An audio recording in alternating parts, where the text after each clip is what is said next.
बिस्मिल्लाहिर्रहमानिर्रहीम, अस्सलाम वालेकुम। मैं मुज़म्मिल अवान इस खबर के साथ हाजिर हूँ कि बानी पीटीआई जनाब इमरान खान और शाह महमूद कुरैशी दो शख्सियात को साइफर केस में 10-10 साल कैद बामुशक्कत की सज़ा सुना दी गई। ये फैसला पाकिस्तान के सियासी मंजरनामे के ऊपर किस किस्म के असरात मुरतब कर सकता है, इसके ऊपर बात करूँगा।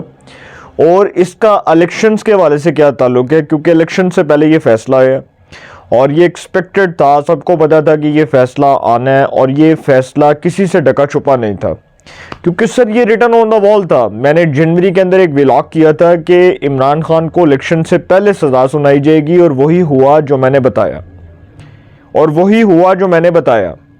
अब इमरान खान साहब को और शाह महमूद कुरैशी को साइफर केस में सज़ा सुना दी गई। 342 का सवालनामा जज साहब ने इमरान खान साहब को दिया और उन्होंने कहा कि आप बताएं साइफर किधर है।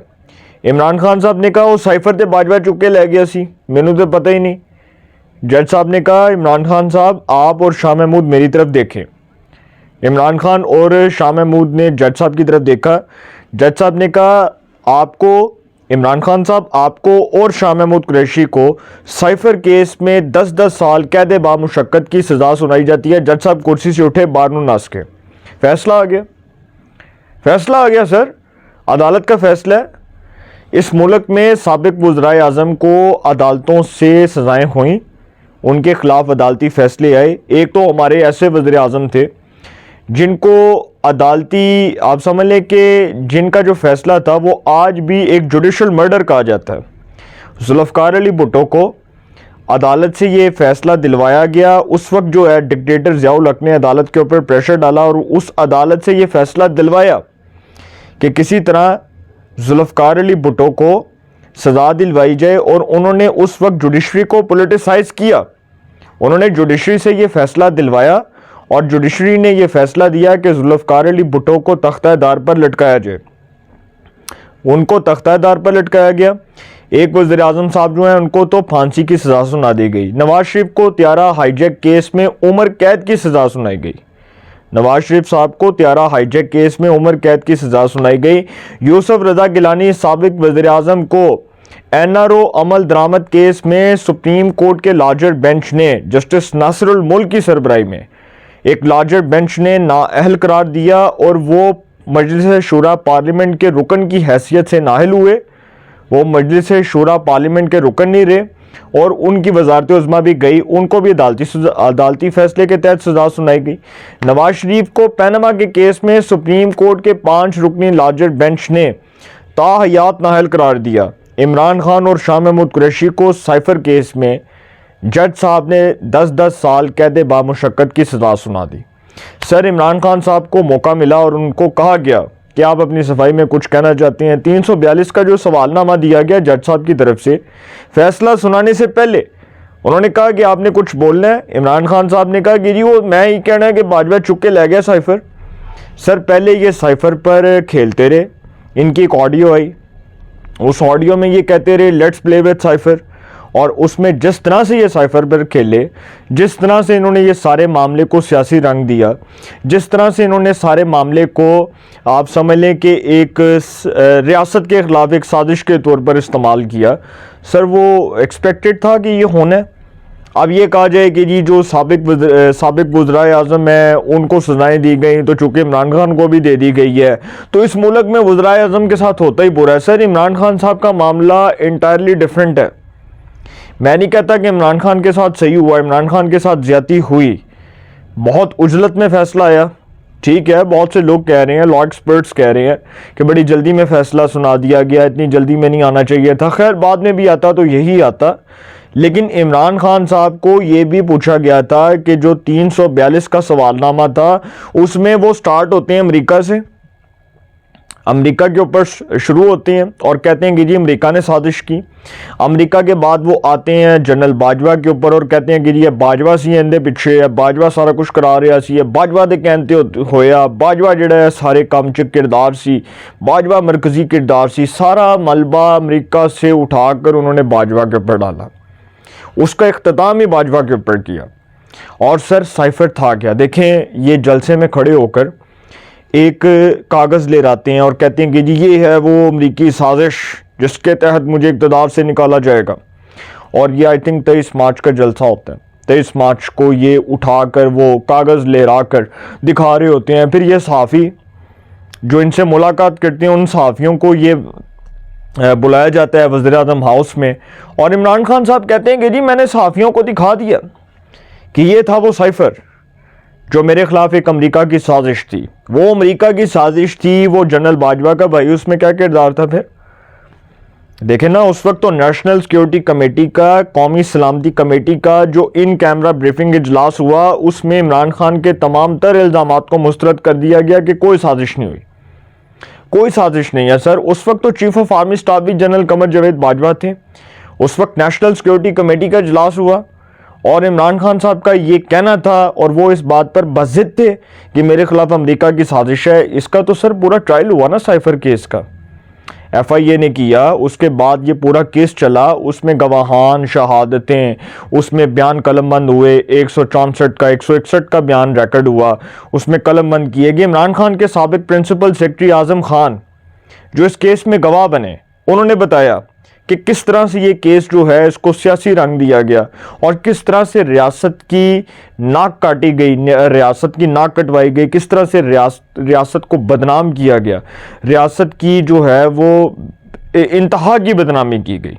ये सारी चीज़ें सर उन्होंने बताई थी। जब वो बयान कलमबंद करवा रहे थे तो उन्होंने सारा कुछ तो बताया था, ऑन द रिकॉर्ड था ये। तो इमरान खान साहब को जी जो सज़ा हुई है, ये सज़ा होने के बाद बहुत से लोग ये एक्सपेक्ट कर रहे थे कि वो 9 मई की तरह के लोग वो निकलेंगे और सड़कों पर आ जाएंगे, जमे गफीर होगा, रोड्स ब्लॉक हो जाएंगे, इमरान खान के हक में लोग प्रोटेस्ट करेंगे, एहतजाज करेंगे, इस फैसले को लोग जूते की नोक पर रखकर मुस्तरद कर देंगे और हम जो है वो इस फैसले को कबूल नहीं करेंगे। सर कोई निकला? कोई नहीं निकला। किसी के पास इतना वक्त नहीं है। कोई पागल है, कोई अपनी नौकरी छोड़कर, कोई अपना रोज़गार छोड़कर, कोई अपना जो है कारोबार छोड़कर इमरान खान के लिए सड़कों पर आएगा? क्या इमरान खान साहब ने क्या दिया?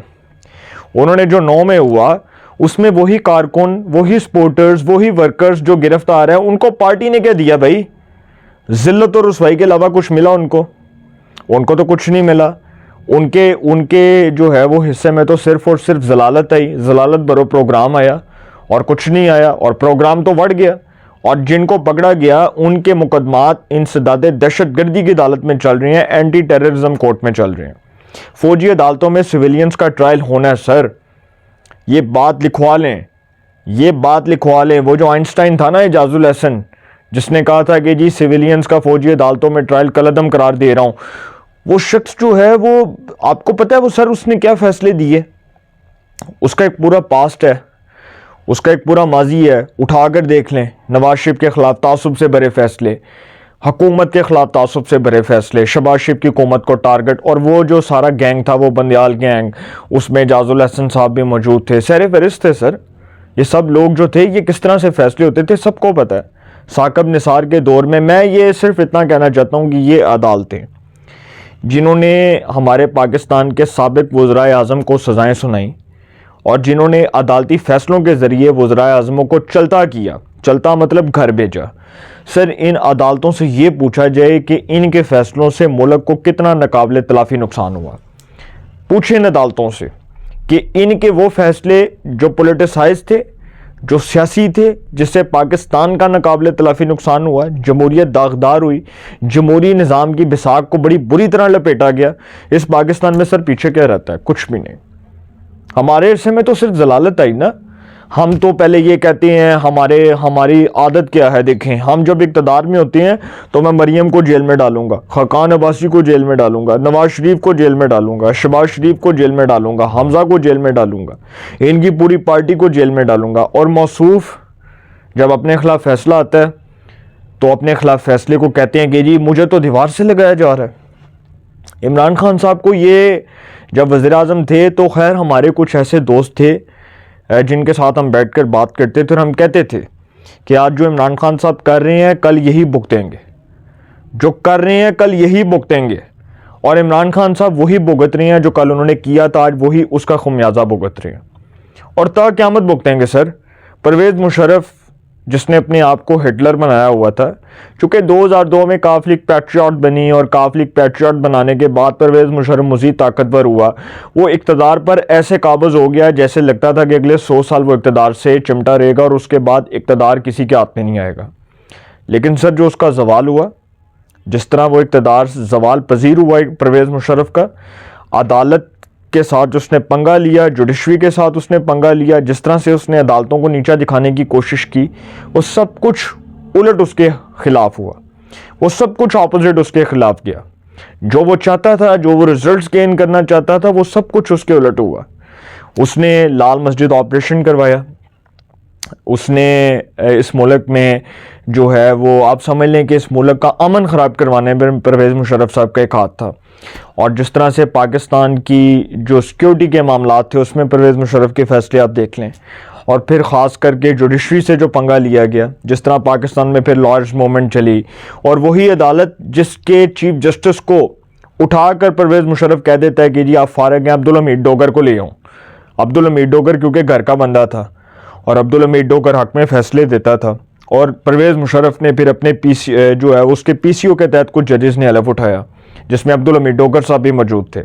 तो सर परवेज़ मुशर्रफ साहब जो हैं उनका जवाल तब शुरू हुआ जब इस मुल्क में दो पॉलिटिकल पार्टीज़, मुस्लिम लीग नून और पीपल्स पार्टी ने NRO किया, नेशनल रिकन्सिलिएशन ऑर्डिनेंस किया, और वो NRO ये था कि परवेज़ मुशर्रफ का खात्मा कर दिया जाए, इसको इक़्तिदार से फ़र्क कर दिया जाए।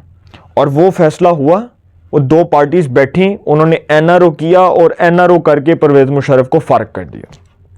सुप्रीम कोर्ट में जिन जजेस को बालों से पकड़ने के, उनको घसीटने के परवेज़ मुशर्रफ ने अहकामात दिए थे, उन्हीं जजेस ने परवेज़ मुशर्रफ को उठाकर बाहर फेंक दिया। और उसी सुप्रीम कोर्ट का फैसला था कि परवेज़ मुशर्रफ या तो सदर मुमलिकत रह सकते हैं या फिर आर्मी चीफ रह सकते हैं, वो दो में से एक ओहदा रख लें, एक ओहदा उनको छोड़ना पड़ेगा। परवेज़ मुशर्रफ साहब जो हैं जी, उन्होंने आर्मी चीफ का ओहदा छोड़ा, स्टिक दी जनरल इशफाक परवेज़ कियानी को, जो बहुत मोस्ट सीनियर जनरल थे, जो चीफ ऑफ आर्मी स्टाफ बने, उनको स्टिक थमा दी और वो चीफ ऑफ आर्मी स्टाफ बन गए।